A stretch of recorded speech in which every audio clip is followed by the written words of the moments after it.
Sa lahat ng fans ni pambansang kamao Manny Pacquiao, sa halip na sa boxing ring, sa basketball court nyo na muna mapapanood si Pacman. Kinumpirma na ni Manny, hindi lang ordinaryong basketballista, magiging playing coach pa siya na isang bagong koponan na papasok sa PBA. Balita natin ni Mark Zambrano.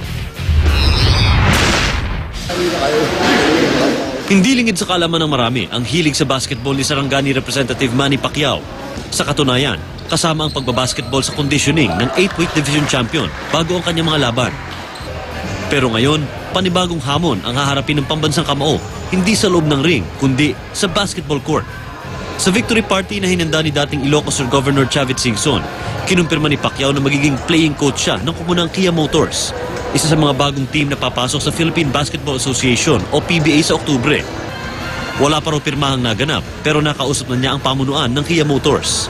Hindi raw siya nagdalawang isip dahil idolo raw niya ang PBA living legend na si Robert Jaworski. Napili nila ako, may tiwala sila sa akin, so pasalamat naman ako sa pagtitiwala. At ang magagawa natin is ipakita natin na kaya din natin dyan. Ready naman ako dyan at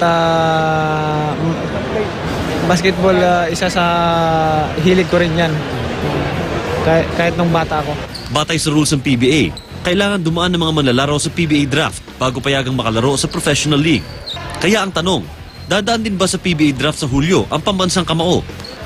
Sinusubukan pang kunin ng GMA News ang pahayag ng PBA tungkol dito. Ang sabi lang ni Pacquiao, bilang coach ng Kia, kasama siya sa proseso ng pagpili ng magiging players nito. Ikinagagalak din ni Pacman ang pahayag sa Twitter ni boxing legend Muhammad Ali kamakailan. Ayon kay Ali, gusto na niyang makita ang sagupoang Pacquiao at Floyd Mayweather Jr. Siguro, sa tingin ko, kailangan matuloy siguro yung laban na yun dahil ang dami ng, pati ako rin nabibingin ako sa mga tanong ng mga tao, kailan matutuloy yung laban na yan. At para sa akin, para i-claim mo yung sarili mo na ikaw ay